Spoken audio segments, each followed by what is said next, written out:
Hi, it's time for our proportion and percent workout number 15. Today is similar to our last visit in that you have 4 problems. So I want you to stop if you're working on your own and work out all 4 problems and come back and check. If you are in class, your instructor, your teacher will pause the video and work those 4 problems out on your own and then turn the video back on and we can check with me, okay? All right. Well, if you are back with me, that means you have solved all 4 problems. So I'm going to very quickly go through. Now, remember, this is how I solved.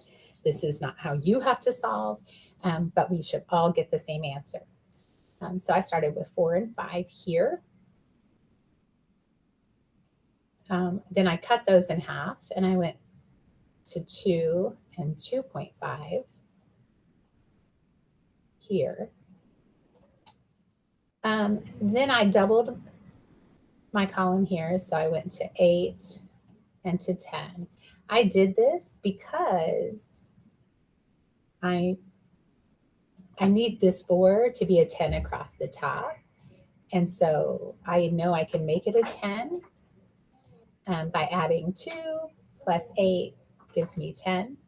So 2.5 plus 10 gives me 12.5.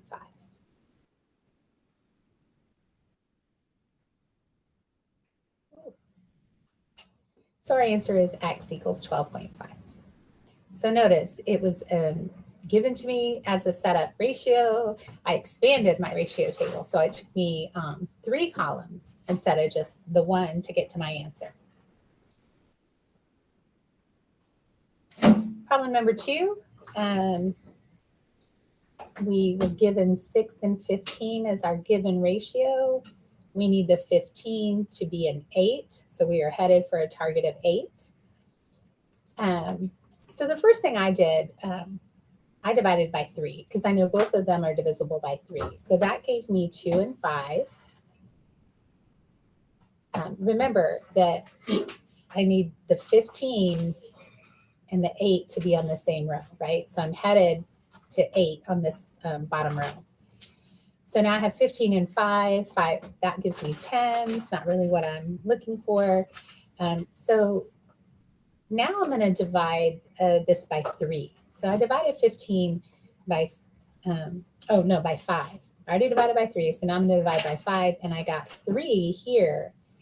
When I divide 6 by 5, I just wrote the fraction 6 over 5, guys, just because I don't want to mess with it right now. But I also know that this is the same thing as the mixed number, 1 1/5. Okay, so that number can be written as 6/5 or 1 1/5. Now I see my 8. Hopefully y'all see my 8 as well. I got my 8 by adding 5 plus 3 gives me 8. So 2 plus 1 1/5 gives me 3 1/5, or 1/5 is the same as 0.2, so 3.2, however you want to write that, okay?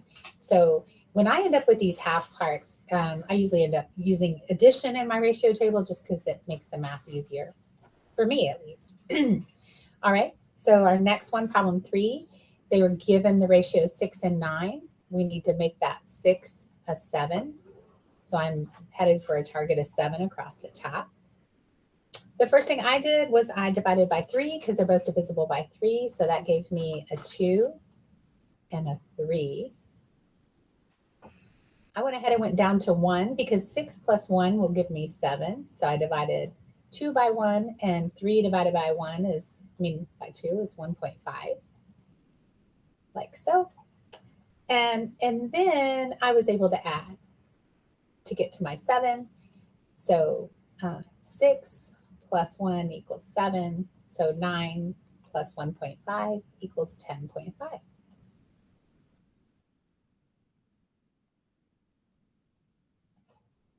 And then our final problem, problem number 4, I was given 5.5 and 16.5, and I need the 16.5 to be a 10.5, okay?